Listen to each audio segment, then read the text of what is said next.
Aleluya. Hermanos, ¿quién vive? Y a su nombre. Amén. Y su iglesia en victoria, hermano. Yo no lo dudo. Yo soy la iglesia de Cristo. Usted es la iglesia de Cristo. Individualmente todos sumamos a la iglesia de Cristo, al cuerpo de Cristo en la tierra.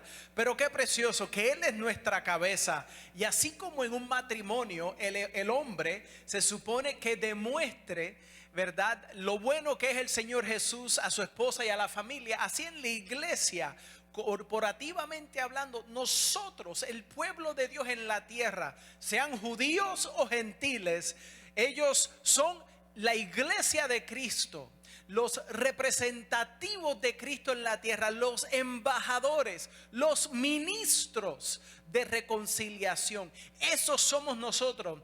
Y nosotros podemos declarar que somos más que vencedores y podemos creer que vamos a tomar posesión de la tierra prometida de Canaán, que nosotros vamos a cruzar el Jordán, porque ponemos nuestra fe y mirada en Jesús, el Cordero de Dios que quitó el pecado del mundo, el que me hace una entrada amplia delante del trono de la gracia por medio de su sangre bendita que derramó pensando en mí. Qué precioso saber que el creador del universo, en su momento más difícil, reconociendo el rescate del Padre, pensó en ti y le declaró al Padre en esa cruz: Padre, perdónalos porque no saben lo que hacen.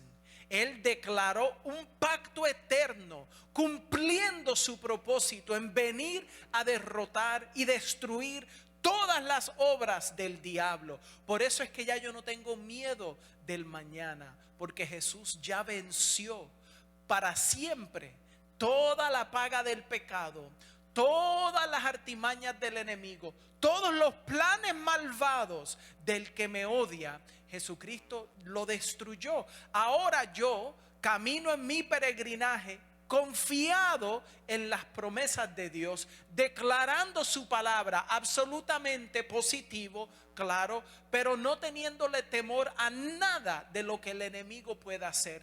Viendo la vida de Jesús en su peregrinaje, el ejemplo que Él me da, y su palabra declara que yo tengo que andar como Él anduvo, caminar como Él caminó. Él me muestra qué hacer cuando la situación está imposible. Va al monte a orar a solas. Él buscaba continuamente tiempo especial, tiempo de adoración y alabanza a su Padre, porque Él se humilló y se hizo hombre. Hermanos, en Filipenses capítulo 2 vemos que Él se despojó de la gloria que Él tenía antes de la creación del universo. Y entonces en Juan 17, como hace pocos leímos juntos varios textos, entendemos que Él le pide al Padre que lo glorifique con la gloria que Él tenía antes de la creación del mundo. Y inmediatamente empieza a hablar de unidad. La unidad espiritual que debe verse claramente en el cuerpo de Cristo en la tierra. Y declara que conocerán que somos sus discípulos, los discípulos de Jesús, si es que andamos en amor los unos con los otros. Porque la iglesia de Dios que no practica el amor de Dios es solamente una iglesia que oye, pero no actúa. Y la fe activa se demuestra en los hechos. Amén. Por lo tanto, nos animamos. La Biblia dice que nos debemos estimular los unos a los otros a buenas obras, a que tú reconozcas que pronto le darás cuenta a aquel que está presto, listo para darle juicio al vivo y a los muertos. Él va a traer todo a la luz por medio de su palabra, que juzgará todo. Por lo tanto, ¿quieres tener paz? ¿Quieres tener gozo? ¿Quieres tener el amor del Espíritu Santo? Caminar en el fruto del Espíritu. Pues tú te rindes a la palabra de Dios, a sus promesas. Él te ha prometido, oh wow, si tú tomases una Biblia nueva, una nueva versión, que se te haga fácil para ti leer en español moderno, porque algunos, el issue es que leen un idioma que no hablan en la casa, ¿verdad? Si tú no hablas alemán y yo te doy a ti una Biblia en alemán y te digo, léela, y la semana que viene explícame lo que entendiste, tú me vas a decir, no entendí nada, necesito un intérprete.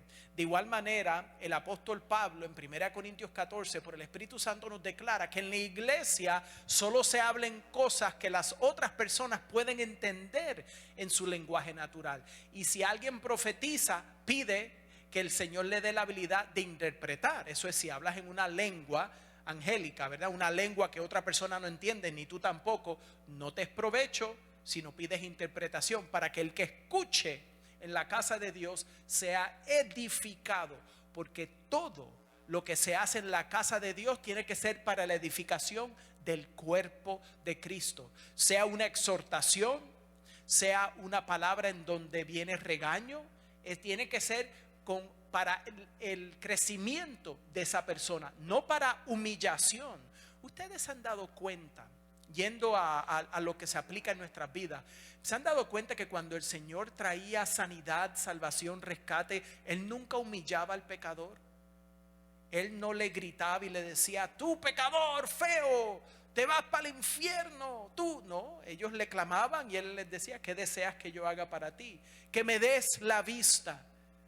Y a veces Él tenía que darle un segundo toque para que vieran correctamente, pero la persona le clamaba a Dios reconociendo que ellos no se podían dar vista, ellos no se podían levantar e ir al estanque de agua, ellos no podían caminar, ellos no podían limpiarse. Y de igual manera, la persona que es honesta consigo mismo y compara su vida vivida hasta este momento por la palabra de Dios, realiza que ha fallado. Y eso es lo que es pecado. Cuando el arquero tiraba su flecha a la meta, ¿verdad? Y fallaba, el que estaba midiendo la distancia y ayudando le decía pecado. O sea, fallaste. Cuando tiraste con tu arco y flecha, no le pegaste a la marca, cometiste una falta. En otras palabras, el pecar es no cumplir la palabra de Dios, y todos hemos querido cumplir la palabra, al menos la persona que está pensando correctamente, y reconocemos que hemos fallado, que hay veces que hacemos promesas y no las cumplimos, pero el Señor ha prometido.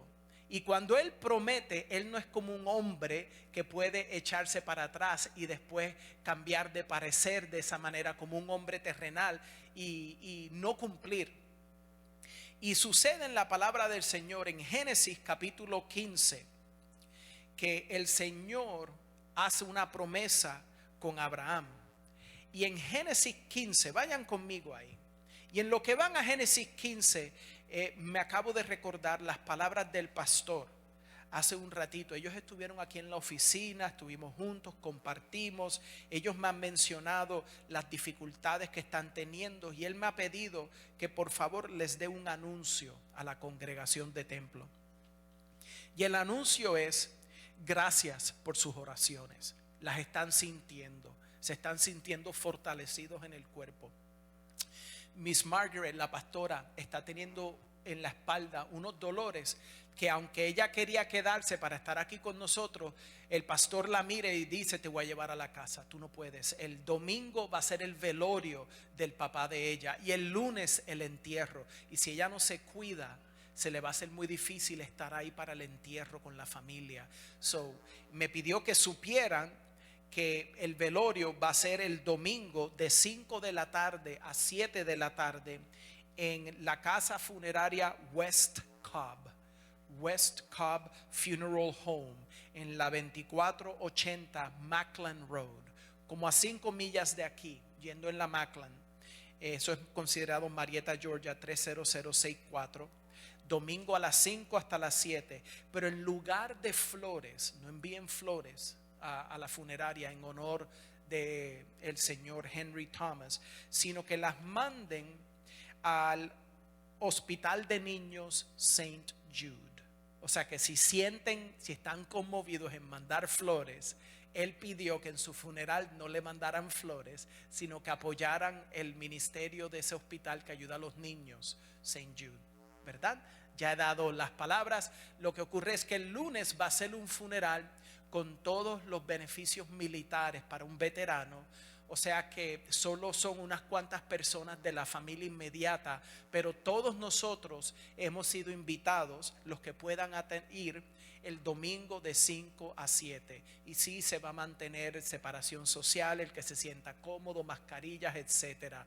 Los que no puedan ir, por favor, estén en oración ese domingo por la pastora. Y el entierro, para que estemos en oración durante el entierro, empieza como a las 11 de la mañana. El proceso en donde siguen el carro, 12, y a lo mejor creo que a la 1 es cuando finalmente lo entierran. Pero como no vamos a participar, vamos a estar pensando en ellos, ¿ok? Que el Señor los bendiga. Y al final del culto tocaremos el tema de la clase de discipulado, que ya tenemos los materiales preparados y para compartir, pero que eso comenzará el viernes próximo por la situación en que nos encontramos hoy. Gracias por ser tan pacientes, hermanos. En Génesis capítulo 15, comenzando en el verso 17, quiero leerlo aquí como lo tengo. Y sucedió una vez que el sol se puso y hubo oscuridad, que he aquí apareció un horno humeante y una antorcha de fuego pasó por medio de los animales divididos. Aquel día el Señor hizo un pacto con Abraham diciendo: a tus descendientes daré esta tierra, desde el río de Egipto hasta el gran río, el río Eufrates. Gracias, hermano Jesús, por haber compartido un poco acerca de esa promesa de la tierra, ¿verdad? Que el Señor le promete a Josué, porque cuando tú regresas al Antiguo Testamento, tú realizas que hay una batalla por una tierra muy especial que el Señor le prometió a Abraham y de ahí a su descendencia. Y entonces vemos que el enemigo, al saber en dónde es que Dios ha prometido reinar sobre la tierra, pues entonces el enemigo quiere destruir la capacidad de Dios de cumplir su palabra. Porque el enemigo, Satanás, sabe que si Dios no cumple su palabra, él ha pecado. Y si él peca, no cumple su palabra, él entonces causa un desbalance en donde ahora Dios no tiene la capacidad de traerle justicia al rebelde, a Satanás. Pues él pelea para entrar en un detente, en un lugar en donde él puede tener victoria sobre Dios, porque Dios ya no puede actuar. Es como casi un jaque mate en el ajedrez, pero es un paso antes de jaque mate. Es en donde ninguno de los dos pueden hacer una movida para conquistar al otro. Y eso es lo que Satanás, en su locura de su mentira, en donde él cree que él puede rebelarse contra el que lo creó y entonces engañar a la humanidad a tomar el lado de él en su rebeldía contra Dios. Dios dice: no puedes. Tienes un tiempo finito y limitado para causar tu división y para sembrar cizaña, pero llegará al punto en donde viene el juicio. Y a la humanidad Él nos da el escoger el lado victorioso o el lado derrotado. Y nos da el plan de vida, que es la Biblia, y nos dice el final del principio para que sepamos que Él es Dios y no nosotros. Y te da evidencia en la creación, te da evidencia cuando te miras en el espejo, te da evidencia en las profecías cumplidas. Te da el testimonio de su Espíritu Santo, te da las santas palabras del Señor Jesús, la ley y los profetas. Y entonces te dice: si me buscas con todo tu corazón, me hallarás. Y entonces Él te demuestra en la historia los pactos que Él ha hecho. Y Él, Abraham, le hace un pacto eterno para esa tierra a Israel, que hoy reconocemos como Israel, y le dice: siempre ese pacto será eterno entre tú y yo y tu descendencia. Pues entonces, si es un pacto eterno, ¿cuándo Dios declaró que la iglesia toma el lugar de Israel? Hoy en día eso lo están enseñando en los seminarios. Hoy en día eso sale de la boca de gran número de los predicadores en las iglesias de Europa y los Estados Unidos. Y por eso, iglesia, es que la iglesia no tiene poder. Por eso es que la iglesia no tiene efecto cuando le predican a los musulmanes o a los judíos que no conocen en Jesucristo, porque no han creído el evangelio todavía, no han entendido las promesas de la palabra de Dios. En el libro de Romanos capítulo 1 encontramos unas palabras tan claras que yo me sorprendo que esos predicadores graduados de seminarios prestigiosos y escuelas filosóficas de toda clase de filosofía y humanidades, pero parece que cuando viene el momento de creer la palabra de Dios, ellos prefieren creer las doctrinas de hombres en vez de la palabra de Dios. Y ahí viene la condenación del Señor Jesús, que le dice que están quebrando el mandamiento de Dios por sus doctrinas de hombres. Y dice el verso 16 en Romanos 1: porque no me avergüenzo del evangelio, porque es poder de Dios para salvación a todo aquel que cree. Esa palabra todo es crítica, porque no es solo para los judíos, pero también para el resto del mundo. Dice al judío primeramente y también al griego. Porque en el evangelio la justicia de Dios se revela por fe y para fe, como está escrito: mas el justo por la fe vivirá. Eso está en Habacuc. Pues ¿qué ocurre? Aquí en Romanos vemos claramente que el evangelio no es solo para la humanidad, como si no hubiese diferencia. Sí hay diferencia, porque el Señor escogió al pueblo judío, no porque el pueblo judío era mejor que el resto del mundo, sino porque Él iba a demostrar quién Él es a través del pueblo pequeño, despreciado, maldecido, ¿verdad? Un pueblo que ha sido rebelde, obstinado, que el Señor le dice a uno de sus profetas: cásate con una mujer ramera y te voy a demostrar mi amor. Así como tú le demuestras a esa mujer, yo te voy a demostrar a ti como yo le he demostrado amor a Israel, que ha sido como esa ramera. Y demuestra el Señor cómo después termina comprándola. Así el Señor compró a su pueblo con la sangre bendita de su Hijo Jesús. Pero el pueblo tiene que escoger entrar en pacto con Él. El pacto de la tierra, Abraham no podía, porque él se quedó dormido. Ahí léanlo en su casa, en Génesis. Cuando el pacto ocurre, vino el momento en que el Señor corta, él va a cortar el pacto con Abraham. Abraham ya no podía participar, porque no iba a depender en Abraham o su descendencia. Ese pacto eterno lo estableció el Señor con Abraham y su descendencia, y declaró: esto será así. Por eso es que las naciones que hoy en día se encuentran tratando de dividir la santa tierra, la tierra prometida, se van a encontrar peleando contra Dios. Literalmente, en este instante, las naciones globales están ejerciendo fuerza en contra de Israel para que ellos le dé terreno a sus enemigos, que han jurado en un pacto que está escrito, que declara: los judíos no pueden tener una tierra para ellos. Esta tierra no le pertenece a ellos y ellos no tienen derecho, y hay que matarlos y echarlos al mar.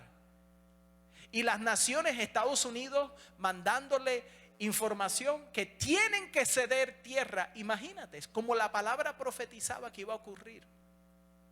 Pero ahí vemos una gran promesa de ese gran pacto. Y creemos que Dios hizo un pacto eterno e irrevocable con Abraham, Isaac y Jacob, como encontramos en Génesis 12 del 1 al 3, Génesis 15 del 9 al 21, esto es para que lo lean en su casa, y Génesis 17 del 1 al 8. Esto incluye la elección incondicional de Israel como pueblo elegido de Dios, el don de la tierra de Israel y las promesas del Mesías, a través del cual todas las familias de la tierra serán bendecidas. Hermanos, hemos visto en Samuel, en Jeremías, que el Señor le hizo una promesa a su pueblo, pero declaró que su pueblo se iba a endurecer. Iba a endurecer o endurecer su corazón. Y eso lo encontramos como un misterio en Romanos capítulo 9. Esto es algo que no había compartido con ustedes anteriormente. Y es el misterio de la elección de Israel. El hecho de que los judíos fueron escogidos, pero al mismo tiempo el Señor les prometió que si le desobedecían, iba a venir un regaño tan terrible que las naciones, cuando vieran a Israel y a los judíos, iban a decir: pobre de ellos, mira cómo los castiga su Dios. ¿Entiendes? Iban a ser un nombre, un proverbio por las naciones. El Señor los iba a esparcir por todo el mundo. Y hoy prácticamente ya han regresado de casi todas las naciones. Y lo maravilloso fue que tuvieron que aprender el hebreo, porque eran judíos pero no sabían el idioma de los demás países en donde los judíos vivían. Pues cómo los judíos iban a regresar a Israel si no se podían hablar el mismo idioma. Y empezó el renacimiento de la lengua hebrea. Y eso se ha distribuido por todo el mundo. Y antes de regresar a Israel, los judíos ya tenían ese deseo de aprender hebreo. Y los que llegan a Israel de Rusia o Etiopía, que no han hablado hebreo, les enseñan hebreo cuando llegan. O sea que ha sido restaurada la lengua. El pueblo ha sido restaurado a Israel. Y estamos viendo cómo los enemigos de Israel están tratando de quitarle el terreno para que ellos no se puedan defender. O sea que la iglesia tiene que ver a la nación de Israel y realizar que es aparte de la iglesia. Está el mundo, la nación de Israel y la iglesia. Ahora estamos todos entrando en acción. ¿En dónde caes tú? El mundo que rechaza el evangelio. ¿Eres judío que todavía no crees en el Mesías? ¿O ya has nacido de nuevo y eres parte de la novia de Cristo, en donde ya el Señor declara: no hay judío ni griego? ¿Los he confundido o les estoy dando un punto de partida? Yo espero que sea un punto de partida, hermano. Romanos capítulo 9. Aleluya. Al principio del capítulo es importante leerlo en contexto. Vamos a comenzar en el verso 1 de Romanos 9. No es un texto que la mayor de los pastores o predicadores comenzarían en él, pero es importante. Verdad digo en Cristo, no miento, y mi conciencia me da testimonio en el Espíritu Santo. Y ahí tienes un ejemplo en cómo debes hablar tú. Que tengo gran tristeza y continuo dolor en mi corazón. ¿Por qué? Pablo, ¿por qué tienes tanto dolor? Porque él dice: deseara yo mismo ser anatema, separado de Cristo por amor a mis hermanos, los que son mis parientes según la carne. En otras palabras, él reconoce que el pueblo judío se está perdiendo sin el amor de Cristo y su gracia. Y él declara: si fuese posible, yo quisiera hacer un sacrificio, un holocausto, algo declarado anatema, o sea, algo para que sea de sacrificio hacia Dios, algo que tiene que quitar el pecado. Pues él se ofrecería para expiar el pecado de su pueblo, porque él quiere que los judíos conozcan a Jesús. Pero en muchos lugares eran pocos, eran más los que rechazaban, y eso le dolía. Y él dice en el verso 4: mis parientes según la carne, que son israelitas, de los cuales son la adopción, la gloria, el pacto, la promulgación de la ley, el culto y las promesas, de quienes son los patriarcas, y de los cuales según la carne vino Cristo, el cual es Dios sobre todas las cosas, bendito por los siglos. Amén. Hay personas que se creen que ellos son judíos y toman el lugar de todo lo que acaba de enumerar el apóstol Pablo, y no son judíos. ¿En dónde cabe eso? En la doctrina falsa que declara que la iglesia ha reemplazado a Israel, y las promesas que eran de Dios para Israel ahora terminan siendo promesas de Dios para la iglesia. Eso no es bíblico, hermanos. Eso es lo que han llamado falsamente la iglesia reemplazando a Israel. Y el Señor no ha terminado con Israel. Si tú lees el Antiguo Testamento, tú realizas que durante la gran tribulación, antes del comienzo del milenio de paz, en donde Cristo va a reinar desde Jerusalén, del trono de David, su padre en la carne, Él va a traer una restauración a Israel y va a salvar al pueblo de Israel, porque ellos, los que estén vivos en ese momento de la gran tribulación, de la batalla de Armagedón, ellos van a creer que Jesús es el Mesías. Por eso es otra razón por la cual Satanás quiere matar a todos los judíos, porque el Señor Jesús va a regresar a la tierra a salvar a los judíos que están a punto de ser destruidos por el anticristo y el dragón en la batalla de Armagedón, ¿entienden? Y nosotros, la novia de Cristo, regresa con él en caballo blanco al final de esa batalla. O sea que yo entiendo que el Señor va a salvar literalmente a los judíos. Yo soy judío en sangre, no solo porque el Señor me ha adoptado y soy parte de la familia, pero por linaje, soy parte del linaje escogido.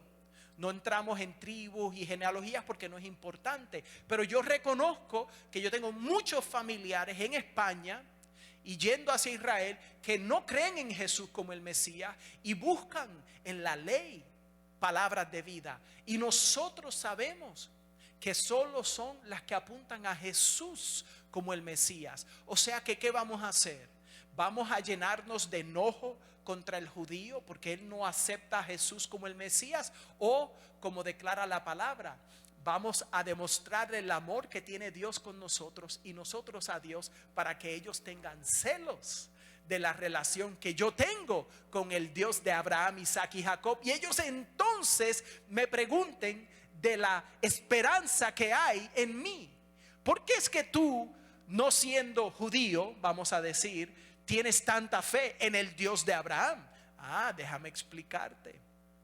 Porque cuando Abraham ofreció a Isaac en ese monte, él estaba apuntando al día en que el Padre Celestial iba a ofrecer a su hijo en Gólgota, en el mismo lugar, para que sepan, literalmente en el mismo lugar que Abraham ofreció a Isaac, Dios ofreció a Jesús.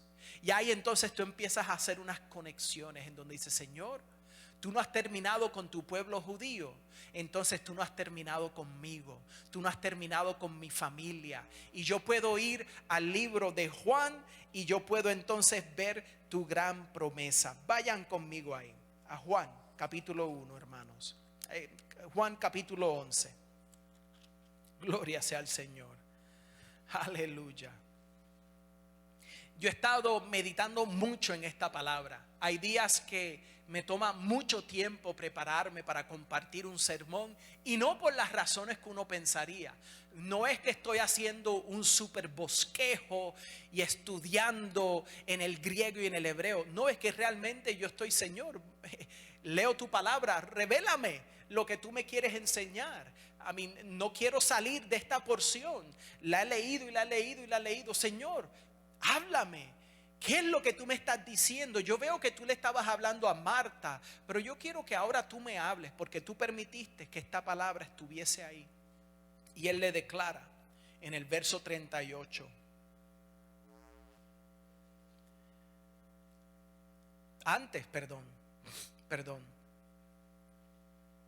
Comenzando en el verso 17. Juan 11, verso 17. Vino pues Jesús y halló que hacía ya 4 días que Lázaro estaba en el sepulcro. Ya Lázaro llevaba 4 días en el sepulcro. Imagínatelo. Betania estaba cerca de Jerusalén, como a 15 estadios, y muchos de los judíos habían venido a Marta y a María para consolarlas por su hermano. Qué buena reputación. Mucha gente conocía de la familia Marta, María y Lázaro. Tienen que haber sido una familia que hospedaba a cualquiera, ayudaba a su prójimo. O sea, eran personas de comunidad que dejaban su marca. No solo pensaban en sí mismos y lo que ellos necesitaban. Sería muy curioso en el cielo que el Señor o Marta un día, o María, nos cuenten cómo fue que ellos y Jesús se hicieron tan buenos amigos, porque eso no lo encontramos en la Biblia. Y dice Entonces Marta, cuando oyó que Jesús venía, salió a encontrarle, pero María se quedó en casa. ¿Por qué? ¿Por qué se habrá quedado María en casa? Tanto que ella amaba al Señor Jesús. Ella se sentaba a sus pies como si fuera cualquier otro discípulo. Ustedes entienden que Jesús rompió las normas de ese entonces. Él le enseñaba a los hombres, pero también a las mujeres. Él permitió que en su círculo de discípulos también hubiesen muchos otros y mujeres también. Él no excluía. Y él no estaba buscando los que estaban forrados de dinero. Y no estaba buscando a los que tenían mucha influencia o tenían nombre. No. Es más, los ridiculizaban porque él se juntaba con personas de bajo nombre. Los que el mundo consideraba los pecadores, las prostitutas, los borrachos, los que ayudaban a los romanos cubrir los taxes, los impuestos. Los judíos que se aseguraban de que sus vecinos pagaran sus impuestos, ellos los consideraban traidores, publicanos, de los peores. Con ellos se juntaba Jesús. No nos olvidemos que Él era amigo de los pecadores. Tú quieres alcanzar el mundo para Cristo. Comienza tú convirtiéndote. Amén. Es lo más obvio. Si uno escucha a alguien que no ha sido de nuevo predicando el evangelio, algo anda raro, ¿verdad? Es como esa joven que estaba declarando que Pablo era siervo del Dios Altísimo y al tercer día o cuarto día ya no lo soportaba más porque ella estaba declarando una verdad espiritual por un espíritu engañador. ¿Entiendes? Esos espíritus que andan buscando todos tus problemas, ¿verdad? Esos espíritus que te van a decir: si tú estornudas 5 veces, tiras sal por tu hombro derecho, las estrellas se te alinean, es tu cumpleaños, entonces el próximo, ese sí le puedes hablar. Amén. Por favor, ¿quién aquí va a hacer astrología si sirve al que creó todo, las estrellas? No puede ser un astrónomo, pero no un astrólogo. ¿Entiendes? No podemos recurrir a fábulas y a falsas religiones para buscar dirección. ¿Por qué buscamos dirección de hombres cuando el Señor nos quiere hablar directamente por medio de su palabra e instruirnos? Aquí Él declara: yo soy. Porque Él le dice a Marta, Señor, el verso 21. Y Marta dijo a Jesús: Señor, si hubieses estado aquí, mi hermano no hubiera muerto. Mas también sé ahora que todo lo que pidas a Dios, Dios te lo dará. Jesús le dijo: tu hermano resucitará. Es como si el Señor Jesús no estuviese teniendo la misma conversación que Marta está teniendo con él. El Señor Jesús llegó en su mente 4 días muy tarde y le está diciendo: yo sé que lo que tú le pides a Dios, Él te lo da. Y Jesús no le dice: sí, Marta, tienes razón. Él le dice: Marta, Él va al grano. Él va a resucitar. Él va a resucitar. Marta le dijo: yo sé, porque ella conoce la escritura. Yo sé que resucitará en la resurrección, en el día postrero. Sí, en el más allá entonces cuando todo se resuelva. Pero está declarando: pero llegaste tarde. Sí, más allá Él va a resucitar. Yo estoy de acuerdo contigo, Jesús, pero no lo que tú estás diciéndome ahora mismo.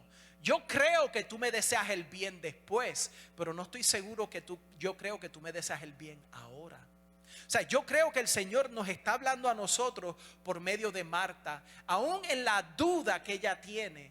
Ella sí cree: sí, después tú me vas a ayudar, pero ahora ya llegaste tarde. Jesús entonces le declara: yo soy la resurrección y la vida. El que cree en mí, aunque esté muerto, vivirá. Wait a minute. Ya eso es diferente a la resurrección. Aunque esté muerto, vivirá. ¿Cómo el que está muerto va a creer en mí? O sea, en el Señor Jesús. Ella tiene que haber estado empezando a pensar: espérate, ya esto es diferente. Tú le pides y Él hace. En la resurrección Él va a vivir. Pero tú dices: tú eres la vida y la resurrección. El que está muerto va a vivir. Y después le dice, y todo aquel que vive y cree en mí no morirá eternamente. Ok, eso es nuevo. Y le dice a ella, ¿crees esto? O sea, ¿crees que puedes morir y después, porque ya creíste en mí, vas a vivir eternamente? O sea, que vas a pasar de un estado de muerte a creer en mí y después morirás físicamente, pero vas a vivir. ¿Lo crees?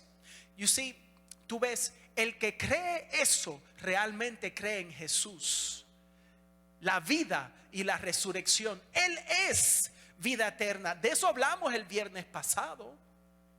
Y si Jesús es vida eterna, en el momento que yo creo en Él, Él viene a vivir en mí por medio de su Espíritu Santo. Y ahora yo tengo vida eterna. No tendré en un futuro. O sea que ahora yo no le tengo miedo a la muerte. Viajar en nombre del Señor Jesús, promoviendo el Evangelio a un lugar en donde hay personas que me quisieran matar si me atrapan. No solamente tomarme por una cantidad de dinero, sino literalmente porque odian a los que predican el Evangelio de Jesús, porque ellos viven atados. Pero estamos dispuestos a ir a tierras lejanas para predicar el Evangelio. A gente que dice, sí, yo iré. Ok, pero en tu casa primero, ¿verdad? Nadie en otro país quiere escucharte hablar de Jesús si tú no vives para Jesús en tu país. ¿Qué le vas a llevar entonces? O sea que tiene que ser algo cercano, algo que viene bien dentro de mí. Le dijo Marta en el verso 27, sí, Señor, yo he creído que tú eres el Cristo, el Hijo de Dios, que has venido al mundo. Ok, ahora estamos hablando. Marta, gloria a Dios, sigue predicándolo, porque ahora Marta está en el mismo nivel que Pedro, cuando Pedro declara que Él es el Cristo. Y ya vemos que ahora Marta, igual que Pedro, declarando que Jesús es el Mesías. Y esa revelación no viene porque escudriñaste la Escritura, sino porque el Espíritu Santo te dio vida a esas palabras que habías leído. El Señor Jesús declaró que mis palabras eran vida. Sus palabras son espíritu y son verdad. O sea que el tú creer que Jesús es el Mesías es un acto divino. Y mira qué divino, porque es el acto de nacer de nuevo. Algunas personas literalmente piensan que yo puedo decirle a uno de ustedes, ve y tráeme un nuevo cristiano. Ve y búscalo, ve y búscalo. Pero de la manera en que lo tienes que buscar es de esta manera. Es ve al cementerio, ora por uno, a lo mejor no tiene mucho tiempo en la tierra. Y lo digo con respeto. Y entonces ve y dile, sal afuera, ven y sígueme, que vamos a la iglesia. Bueno, y dirán, ¿está loco ese predicador? Bueno, el Señor Jesús dijo que el que esté muerto vivirá, el que haya creído en Él, hablando en la resurrección. Pero espiritualmente hablando, para una persona venir a Cristo, su espíritu tiene que nacer de nuevo, porque están muertos en sus delitos y pecados. La persona que no tiene a Jesús, están muertos. Necesita ocurrir un milagro, una resurrección en ellos. Tiene que renacer, tiene que nacer el Señor en su vida. Y eso es lo que ocurre cuando el cristiano va y siembra la semilla de la palabra de Dios. Él le está pidiendo al Espíritu Santo que le traiga vida a algo muerto. O sea que nosotros, si queremos evangelizar el mundo, tenemos que reconocer que al nosotros evangelizar en nuestros hogares, en nuestros trabajos, escuelas, estamos pidiéndole a Dios que les dé vida nueva a esas personas. O sea, y si tú le estás pidiendo vida nueva a tu prójimo, tú quieres demostrarle algo que ellos quieran desear, ¿verdad? No es solo palabras sin poder, es palabras que demuestran el poder de Dios en tu vida, en cambiarte de alguien que solo pensaba en tu bienestar. Ahora tú piensas en el bienestar de tu prójimo, ¿verdad? Que ahí es en donde el cristianismo se pone en algo difícil, pero que trae frutos si se aplica. Porque ahora yo puedo saber si estoy caminando en la fe, porque yo veo buenas obras que el Señor ha preparado para mí desde antes de Él crear el universo. Lo declara Efesios capítulo 2, verso 10. El Señor preparó obras para yo caminar en ellas. Obras que demuestran que yo he puesto mi fe en Dios y Dios recibe la gloria de esas buenas obras porque exaltan el nombre de Cristo.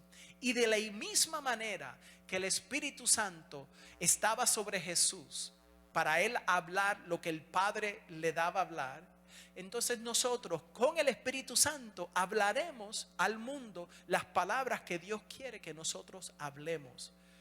Qué fascinante, hermanos, el que nosotros podemos por medio del Espíritu Santo declararle a los que están muertos vida. No somos Jesús y no vamos a donde un Lázaro a decirle a Marta: rueda la piedra, quita el obstáculo, y después le dice al muerto: levántate. Pero sí he leído testimonios de personas que han creído la palabra de Dios y los muertos, físicamente muertos, han regresado a la vida. Porque madres no aceptaron la muerte de su hijo y oraron, y el Señor le dio otro tiempo a esa criatura. Ha ocurrido y ocurre, pero el problema es que los cristianos en los Estados Unidos se han puesto cómodos. Ya lo hemos visto todo, ya hemos visto los superhéroes volar con sus martillos y sus capas rojas. Eso de caminar sobre el agua y convertir agua en vino no parecen milagros tan espectaculares. ¿Entiendes? Y hoy en día la gente está buscando lo poderoso en lo mundano, y cuando ven lo santo lo consideran vil y no lo aceptan, porque el enemigo ha trastornado su mente a llamar lo bueno malo y lo malo bueno. O sea que, como estamos en los últimos días, vemos lo que está pasando en Israel. ¿Sabían que los enemigos de Israel, que ya han tirado más de 4,000 misiles en la última semana, sin discriminar en dónde caen los misiles? Imagínate que desde México estuviesen zumbando misiles a California.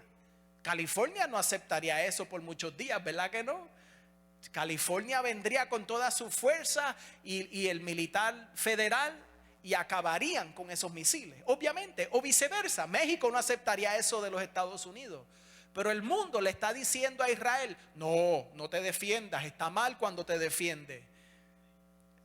¿Qué va a hacer Israel? Entonces Israel se defiende y el mundo dice: mira qué malo, destruyeron un edificio. Y pues entonces Israel se está encontrando cada vez más y más como los malos en el mundo. Y el mundo está odiando a los judíos, especialmente a los judíos religiosos, a los que siguen la ley, porque los miran y los dicen: mira qué raro cómo se visten, mira cómo oran, qué gente rara. El mundo está preparado para recibir el anticristo, pero la iglesia se está preparando para recibir a su Salvador. Hermanos, esa es la batalla. Yo sé que esta noche estoy compartiendo de algo muy profundo para mí. Amén. Alguien judío que reconoce la necesidad de que todos conozcan el evangelio. Pero mire qué precioso estas palabras. En el verso 39, Jesús le dice: quitad la piedra. Marta, la hermana del que había muerto, le dijo: Señor, hiede ya, porque es de 4 días. Mira, no es necesario que tú le recuerdes al Señor el día en que vivimos.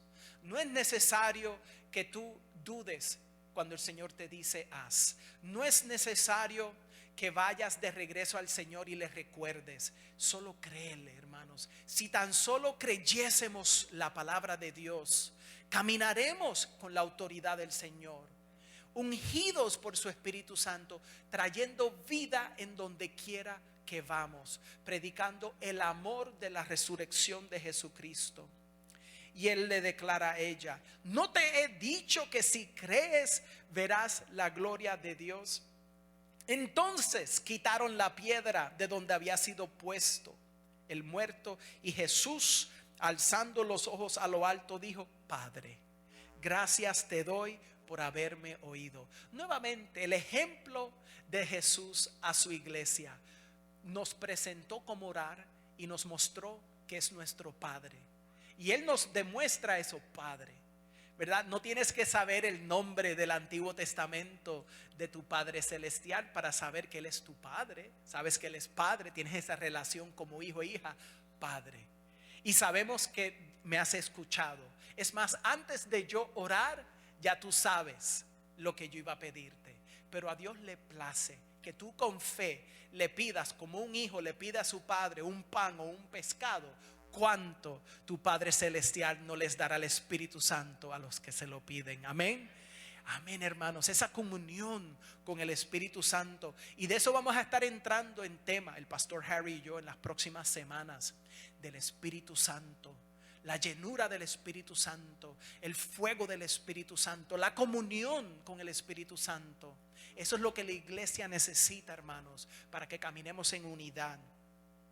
Entonces declara: yo sabía que siempre me oyes, pero lo dije por causa de la multitud que está alrededor, para que crean que tú me has enviado. Y habiendo dicho esto, clamó a gran voz: Lázaro, ven fuera. Y el que había muerto salió, atadas las manos y los pies con vendas y el rostro envuelto en un sudario. Jesús les dijo: desatadle y dejadle ir. Oh, hermanos, hay tanto. ¿Cuántas personas que el Señor le ha dado vida nueva se han mantenido con sus ropas de entierro? Aunque el Señor les ha dado vida nueva, andan con el sudario todavía. Andan como si no hubiesen nacido de nuevo. Andan atados a las costumbres viejas, a los pecados viejos. Y cuando caminan, aunque tienen vida, todavía no demuestran que se han puesto ropa nueva. No se han revestido de júbilo y de alegría. Les falta caminar por medio de la palabra. Han nacido de nuevo, ya están saliendo de la tumba, pero necesitan que otra persona los ¿cómo dice la escritura? Desatadlo, ¿verdad? A veces cuando una persona nace de nuevo requiere que otro cristiano lo ayude un poco. Sabes, yo no dependo de yo nada más. O sea, yo no soy una isla aislada. Yo vivo en comunidad con mis hermanos y hermanas. Es menester para mí el vivir en armonía con ustedes, pero también a veces como hierro con hierro, ¿verdad? Nos vamos a raspar y a veces ahí viene el frote, la incomodidad. No frote terrenal, hermanos, es un frote espiritual, en donde a lo mejor yo tengo costumbres de Puerto Rico que son diferentes a las costumbres de Panamá, de donde es mi esposa, y ahí es en donde tenemos que mostrarnos amor en las diferencias y no exigir un legalismo, no exigir una manera de vivir que va en contra de la palabra.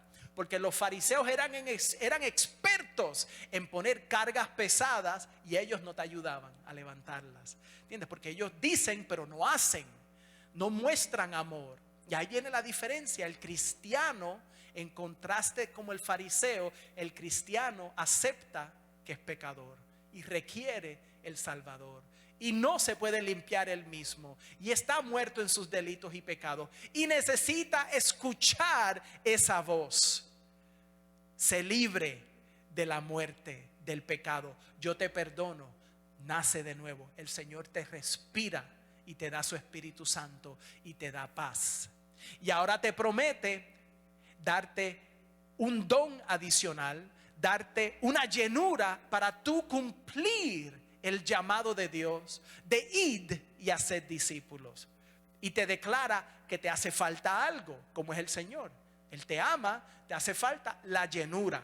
No es que no eres cristiano, es que necesitas ser lleno por completo, como un vaso vacío que la única manera de quitarle el aire es llenarlo de agua. Tú no le quitas el aire chupándole el aire para afuera. No. Tú le quitas el aire en el vaso metiéndole el agua. Y el agua naturalmente empuja el aire para afuera. Tú permite que el agua del Espíritu Santo te llene como ese vaso. Y como el salmista declararás: Él ha hecho mi copa que rebose. Amén. Pónganse sobre sus pies, hermanos. Oh, esto ha pasado tan rápido. En Juan capítulo 4, el Señor Jesús le declara a la mujer samaritana, en el verso 21, mujer, créeme que la hora viene cuando ni en este monte ni en Jerusalén adoraréis al Padre. Ok. Esa mujer samaritana es reconocida como sangre mezclada de judío y de otra raza. A lo mejor era parte romana, a saber qué. Pero ella no era 100% judío. Por lo tanto, era samaritana. Y los judíos legalistas tradicionales que se creían mejor que el resto del mundo no caminaban por Samaria, aunque les fuera conveniente en su viaje. Iban por otras partes. Pero Jesús tenía un destino divino en ese vecindario, en esa aldea. Y él fue, y ahí se le revela a esa mujer y le dice: yo soy el Mesías. Ella, ¿sabe? Es increíble porque el Señor le andaba diciendo a la gente: no le digas a nadie, no le digas a nadie, no le digas a nadie. Pero ella le dice, porque él quiere que ella vaya a la aldea y le diga: este es el Cristo. ¿Ves, hermanos? El ser guiados por el Espíritu Santo. Mas la hora viene. Oh, mira, brinqué el verso clave. Verso 22. Vosotros adoráis lo que no sabéis. Eso es la mujer samaritana. Nosotros, esto es los judíos, adoramos lo que sabemos, porque la salvación viene de los judíos. Qué interesante que el Señor Jesús le habla a una mujer que es parte judía. Tú no sabes lo que estás adorando porque tú no eres 100% judía. Tienes una mezcla. Y nosotros los judíos adoramos correctamente porque la salvación viene de los judíos. Pero no es solamente lo que los judíos esperan. Porque mira, ahí le dice: mas la hora viene y ahora es cuando los verdaderos adoradores adorarán al Padre en espíritu y en verdad. Porque también el Padre tales adoradores busca que le adoren. Dios es espíritu, y los que le adoran en espíritu y en verdad es necesario que adoren. Le dijo la mujer: sé que ha de venir el Mesías, llamado el Cristo. Eso es el ungido. Cuando Él venga, nos declarará todas las cosas. Jesús le dijo: yo soy el que habla contigo. Ahí le declaró: yo soy. Le dijo el nombre que un judío nunca puede decir. Él lo declaró: yo soy, yo soy. ¿Entiendes? Y ella captó, ella entendió, porque Él le descubrió su pasado y la tocó en el lugar en donde ella más necesitaba, en ese lugar en donde nadie más podía conocer todo lo que ella había pasado, con maridos, amantes, amigos, lo que sea que hayan sido. Ella estaba sacando agua al mediodía y el Señor Jesús vino a donde ella en su punto más difícil. Él está aquí para ti. En tu punto más difícil, Él conoce. Puede que te encuentres buscando agua sin tener cómo sacarla. Puede que te encuentres enfrentando muerte.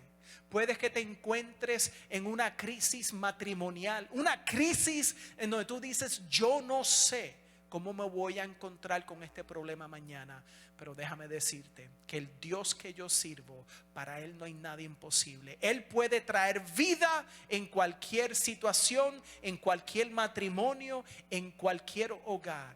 Si tan solo creyésemos y le clamemos como Él es el Mesías, el Hijo de David: ten misericordia de mí. Hermanos, vamos a orar. Padre Santo, gracias. Gracias por tu palabra bendita. Oh Señor, gracias que tú traes vida en los lugares muertos en nuestra vida. Señor, ayúdanos a reconocerte como soberano. Señor, Padre Santo, te declaramos Rey. Te declaramos Señor. Ayúdanos a vivir para ti. Mi Dios, ayúdanos a remover toda piedra de toda área en nuestra vida que a lo mejor hayamos creído que estaba muerta. Padre Santo, muévete en esa área en nuestra vida. Señor, ayúdanos a creer todas tus promesas. Padre Santo, nos has dado todo lo que necesitamos para saber sobre divinidad, para saber cómo vivir esta vida. Ayúdanos, Señor, por medio de tu Espíritu. Aquí unánimes, la iglesia, templo de la Trinidad, estamos unánimes creyendo que tú nos escuchas, Padre Celestial. Oramos en el nombre de tu Hijo Jesús, Padre Santo, y te pedimos vida, en nuestras familias, vida en nuestros trabajos, escuelas, vida en nuestras comunidades, vida, Señor, en nuestros hogares y matrimonios, y aquí en tu casa, Señor, que tú traigas, Padre Santo, restauración, sanidad divina, Señor. Esas amistades con las que no hemos hablado en muchos meses o años, ayúdanos, Señor, a tener valentía para hacerles un alcance. Para esa familia que no hemos llamado desde hace varias navidades porque nos ofendimos o ellos se ofendieron, ayúdanos, Señor, a traer restauración para que haya unidad en tu cuerpo. Sí, Padre Celestial, te pedimos por una unidad divina en donde reconocemos nuestras diferencias, pero nos amamos y te obedecemos. Señor, por el pueblo de Israel nuevamente te levantamos un clamor por la paz de Jerusalén.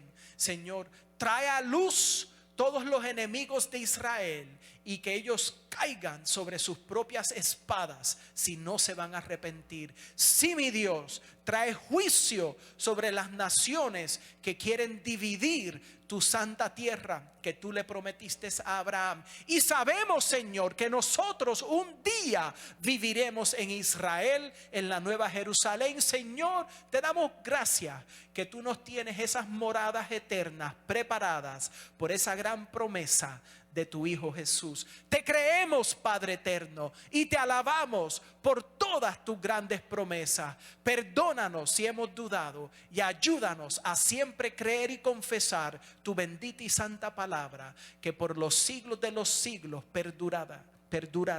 Te creemos, Padre eterno, y te bendecimos. Pueblo eterno, alábalo. Un aplauso para el Señor. Él es digno de toda alabanza.